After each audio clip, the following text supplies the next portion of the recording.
یقین کیجئے اپنے امام وقت کے لیے اپنے پورے دن میں چاہے 2 لمحے نکالیے لیکن نکالیے ضرور، کیونکہ اس وقت آپ کو جتنی بھی نعمتیں مل رہی ہیں نا وہ اس امام کے وجود کی وجہ سے ہے۔ اگر اس امام کا وجود نہ ہو آپ کو کچھ نہیں ملے گا۔ دعائے ندبہ آپ میں سے کئی حضرات نے پڑھ رکھی ہوگی، کبھی موقع ملے ترجمہ پڑھیے گا۔ کیا کہتے ہیں دعا میں؟ آپ کہتے ہیں آپ کی وجہ سے ہمیں رزق مل رہا ہے، آپ کے طفیل زمین پر آسمان سے بارش برستی ہے۔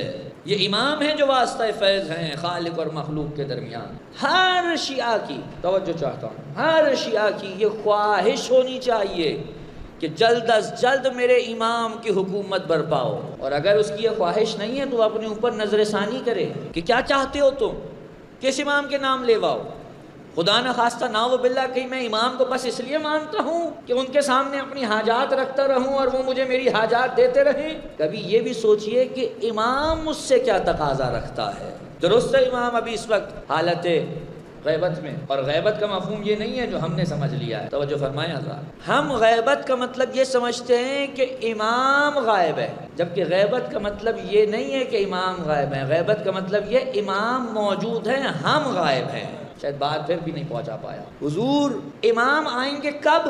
جب شرائط ظہور کی فراہم ہو جائیں۔ یہ شرائط فراہم کرنا مشکل امام کی طرف سے یا ہماری طرف سے؟ نعوذ باللہ ایسا تو کوئی چکر نہیں ہے نا کہ ہم یہ کہیں بھئی ابھی نعوذ باللہ امام میں کچھ صفات پیدا نہیں ہوئی اور وہ پیدا ہوں گی تو وہ آ جائیں گے۔ کچھ چیزوں کی نعوذ باللہ امام میں کمی ہے اور جب وہ پوری ہوگی تو وہ آ جائیں گے، ایسا تو کوئی چکر نہیں ہے۔ تو پھر کیا کہیں گے؟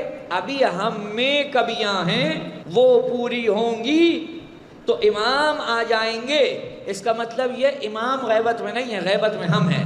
ہم نہیں پہچان پا رہے ہیں امام کو، امام غیبت میں نہیں، امام تو یہی ہے۔ کتنے لوگوں کو مل بھی جاتے ہیں پتہ نہیں چلتا۔ شیخ صدوق نے یہ روایت نقل کی ہے، بڑی طویل روایت ہے، میں پوری نہیں پڑھتا۔ فرماتے ہیں کہ ہمارے قائم میں، چھٹے امام فرماتے ہیں ہمارے قائم میں انبیاء کی خصوصیات ہیں۔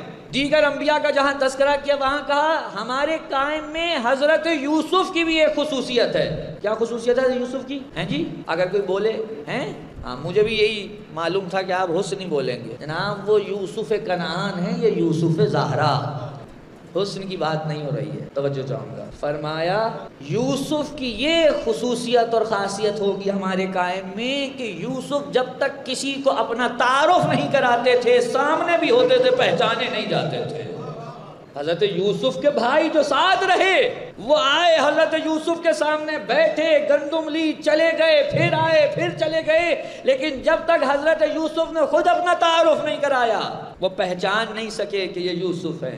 کہ اسی طرح ہمارا قائم ہوگا، وہ آبادیوں میں، مجموعوں میں، جگہوں پہ، شہروں میں، مختلف ملکوں میں جائے گا، بیٹھے گا، چلے گا، دنیا اسے دیکھے گی مگر پہچان نہیں پائے گی جب تک وہ اپنا تعارف نہیں کرائے گا۔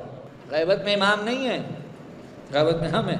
یہ مت سمجھیے گا غیبت کا یہ مطلب ہے کہ امام زمانہ کسی ایک نعوذ باللہ جگہ پہ بیٹھے ہوئے ہیں کسی خاص جزیرے میں، بس وہیں رہتے ہیں، اس سے باہر نہیں آ سکتے۔ کس نے کہا آپ کو؟ یہ غیبت نہیں ہے، اس غیبت کے مفہوم کو ہم قبول نہیں کرتے۔ ہر سال روایات میں ہر سال امام حج پہ کہاں ہوتے ہیں؟ منی اور عرفات میں۔ آپ نہیں کہتے ہم امام کو پرسہ دے رہے ہیں؟ تو یہ سارے معاملات کا کیا معنی ہوا؟ امام کسی ایک جگہ پہ محصور نہیں ہے۔ امام تو نہیں معلوم ہم نے کتنی مرتبہ امام کے ساتھ سے گزر گئے ہوں، اسی لیے ایک جملہ کہتے ہیں امام معصوم۔ دیکھو کبھی بھی کسی شخص کی بے عزتی نہ کرو، اسے کم نہ سمجھو، کیونکہ اللہ نے اپنے اولیاء کو انسانوں میں چھپا کے رکھا ہے۔ تمہیں کیا معلوم کون کس صورت میں آیا ہے؟ فقط آج اسی چیز پر اگر ہم عمل کر لیں تو کتنی مشکلات حل ہو سکتی ہیں۔ این ممکن ہے ابھی اسی مجمع میں آپ کا امام بیٹھا ہو اور میں اور آپ نہ پہچان پا رہے ہیں۔ کوشش کیجئے، اور توجہ چاہتا ہوں، اب یہ بات آ گئی ہے امام تک، باقی گفتگو کل آگے بڑھائیں گے انشاءاللہ۔ اب یہاں پہ گھڑی نہیں ہے میرے پاس، وقت نہیں ہے کہ کیا وقت ہو گیا۔ صلوات پڑھیں محمد والے محمد پر، وقت تقریباً پورا ہو چلا۔ یہ جو ایک ہم نے ذہن میں تصور بنا لیا ہے امام کے حوالے سے، ایک کانسیپٹ بنا لیا ہے، وہ کیا ہے؟ وہ یہ ہے کہ جناب جب امام آئیں گے تو ہمیں اٹھا کر پھر واپس وہ سٹون ایج میں بھیج دیں گے، پھر وہ گھوڑے، تلواریں، تیر، یہ ساری چیزیں ہوں گی۔ آپ کو کس نے کہا ہے بھائی؟ یہ اگر روایت میں ملتا ہے کہ امام تشریف لائیں گے اور اپنے ساتھ ذوالفقار لے کر آئیں گے، تو اس کا یہ مطلب نہیں ہے کہ امام نے ذوالفقار سے جنگ لڑنی ہے۔ امام کے ساتھ تو بقیہ انبیاء کے بھی تبرکات ہوں گے، وہ تورات بھی لائیں گے، انجیل بھی لائیں گے، زبور بھی لائیں گے، جناب امیر کے ہاتھ کا لکھا ہوا قرآن بھی لائیں گے، حضرت زہرا کا مصحف بھی لائیں گے، یہ ساری چیزیں ان کے ساتھ ہوں گی۔ تلوار ذوالفقار انبیاء اور اوصیاء کے تبرکات کے ذیل میں ساتھ ہے، نہ یہ کہ امام نے آ کے اس سے جنگ لڑنی ہے۔ جائیے اٹھائیے اپنی روایات امام کے بارے میں، آپ کو پتہ چلے۔ فرماتے ہیں امام معصوم، جب ہمارا قائم آئے گا تو دنیا کی عقل جہاں تک پہنچی ہوگی اس سے کئی گنا آگے پہنچا دے گا۔ امام جی، یہ ترقی اگر ہو گئی ہے انسانوں کی خدمت کے لیے اس شرط کے ساتھ، آپ سمجھ رہے ہیں امام اسے پیچھے ڈال دیں گے، اسے تہوالہ کر دیں گے؟ امام آگے لانے کے لیے آ رہے ہیں آپ کو، نہ کہ پیچھے ڈالنے کے لیے لا رہے ہیں۔ امام آپ کو پیچھے لے جانے کے لیے نہیں لا رہے ہیں، امام آئیں گے آپ کو اور ترقی کی منزلوں پہ گامزن کرنے کے لیے۔ اور یہ ذہن میں رکھیے گا، آج کل ہمارے ہاں مختلف قسم کی چیزیں امام زمانہ کے حوالے سے واقعاً بہت زیادہ کانسیپٹس کلیئر کرنے کی ضرورت ہے، بہت زیادہ۔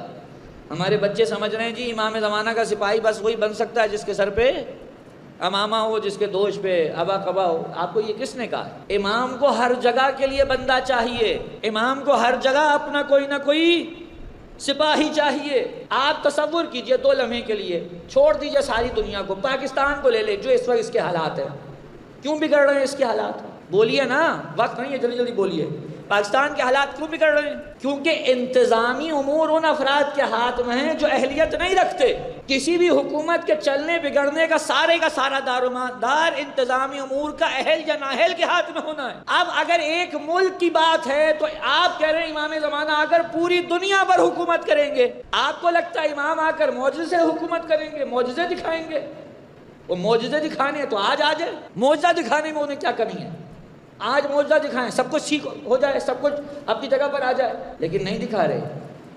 اور امام انتظار فرما رہے ہیں، اس لیے نہیں کہ آپ انتظار کریں معجزہ ہونے کا، امام انتظار فرما رہے ہیں اس لیے کہ آپ درست ہو جائیں، اپنا قبلہ درست کر لے، وہ جو شرائط ہے ان کو پورا کر دیا جائے جو ظہور کے لیے ضروری ہے۔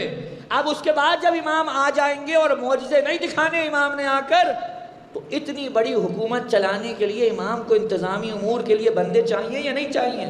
امام کو اگر مثال روایت بتا دیتا ہوں میں آپ کو، روایات میں کہ جب امام آئیں گے تو مسجد کوفہ میں جماعت کھڑی ہوگی اور صفیں مسجد سہلہ سے جا لگیں گی۔ تو اب اتنی بڑی مسجد بنانی ہو تو امام کو مسجد بنانے والے چاہیے یا نہیں چاہیے؟ تو اب امام کو انجینئرز کی ضرورت ہے کہ نہیں ہے؟ امام کے زمانے میں اگر لوگ بیمار ہو جائیں اور بیماریاں پھوٹ پڑیں تو اب کیا امام فقط وہاں بیٹھ کر معجزے سے شفا یابی دیتے رہیں، یا امام کو ڈاکٹرز کی ضرورت ہونی چاہیے یا نہیں ہونی چاہیے؟ یہ ذہن میں رکھیے گا، نظام اگر آپ نے چلانا ہے تو معجزوں سے نہیں چلتا، معجزے کچھ مقامات پر ہوتے ہیں، پورا نظام معجزے پہ نہیں چلا کرتا۔ رسول جب اپنے زمانے میں تھے 10 سال مدینے میں حکومت کی نا رسول نے، صاحب اعجاز تھے یا نہیں تھے؟ تھے۔ مجھے بتائیے کتنے لوگوں کو اعجاز کی بنا پر رسول نے شفا دی؟ کچھ ملیں گے آپ کو، خیبر میں ایک واقعہ ملے گا، علی کی آنکھوں پہ لعاب دہن لگایا، یا کچھ اور افراد۔ کیا ہر ایک کو ایسے ہاتھ لگا کے شفا دی؟ نہیں دی۔ کچھ جگہوں پہ ملے گا کہ رسول نے کسی کڑوے پانی والے کنویں میں اپنا لعاب دہن ڈالا تو وہ میٹھا ہو گیا۔ کیا سارے کنووں کے ساتھ ایسا کیا؟ نہیں۔ اچھا میں کہتا ہوں کنویں کی کیا بات ہے، رسول وہیں پہ کہیں ایک عصا مارتے حضرت اسماعیل کی طرح سے، پھر کوئی ایک چشمہ نکال دیتے، نکالا؟ نہیں۔ جناب امیر کیا نہیں کر سکتے؟ چاہیں تو گھر بیٹھ کے کھا سکتے ہیں، فرشتے آسمان سے جنت سے ان کے حکم پر کھانے لا سکتے ہیں، لیکن محنت مزدوری کر رہے ہیں یا نہیں؟ بھائی توجہ نہیں فرما رہے حضرات، محنت مزدوری کر رہے ہیں یا نہیں؟ کر رہے ہیں، جا کر کنووں سے پانی نکال کر باغات کو سیراب کر رہے ہیں، یہ بتانے کے لیے کہ دیکھو معجزے کچھ جگہوں پر ہوتے ہیں، نظام معجزوں پہ نہیں چلتا۔ نظام چلانا ہے تو بندوں کی ضرورت ہے، اہل افراد کی ضرورت ہے۔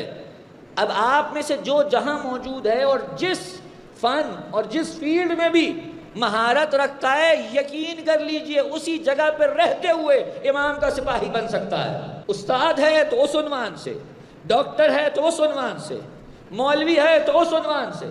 توجہ ہے یا نہیں ہے؟ یہ کس نے آپ کو کہا کہ امام کا سپاہی بننے کے لیے بس کسی ایک خاص فیلڈ سے متعلق ہونا چاہیے؟ امام کو ہر ایک کی ضرورت ہے۔ کتنا بڑا لشکر ہوگا امام کا؟ ہیں جی 313 پہلے، پھر 10,000، پھر 70,000، پھر 10 لاکھ، اور الہ ماشاء اللہ۔ 2 لمحے کے لیے تصور کیجئے اتنے بڑے لشکر کو کھانا کھلانے کے لیے کچھ سامان کی ضرورت ہوگی یا نہیں ہوگی؟ کھانا پکانے کی بھی ضرورت ہوگی یا نہیں ہوگی؟ رہنے کی ضرورت ہوگی یا نہیں ہوگی؟ ہر شے کی ضرورت ہے۔ معجزے پہ نہیں کرنا امام نے کچھ آ کر، وہ انتظار میں ہے تم اپنا قبلہ درست کرو، نظام چلانا ہے دنیا کا۔ ایک لمحہ نہیں لگانا امام نے، اگر ہم درست ہو گئے ایک لمحہ نہیں لگانا۔ سارا مسئلہ ہماری طرف سے، ہم سن کے تو سب کچھ جاتے ہیں لیکن عمل اس پہ 1% بھی نہیں کر پاتے۔ آیت اللہ بہجت سے کسی نے سوال کیا آپ اتنے بڑے عارف ہیں تو کچھ عنایت فرما دیجئے۔ انہوں نے کہا کوئی وظیفہ اور کوئی دوسرا عمل بتانے کی ضرورت نہیں ہے، یہی کافی ہے کہ جو جانتے ہو اس پر عمل کرو۔ اگر تم اس چیز پر عمل کر لو گے جسے جانتے ہو تو جسے نہیں جانتے خدا اس کا علم تمہیں خود بخود عطا کر دے گا۔ کتنی چیزیں ہیں جو ہم جانتے لیکن اسی پہ عمل نہیں کرتے، اور چاہتے ہیں کہ وہ ہمیں پتہ چل جائے جو ہمیں معلوم نہیں ہے۔ تو جو معلوم ہے اس پہ کتنا عمل کر رہے ہیں؟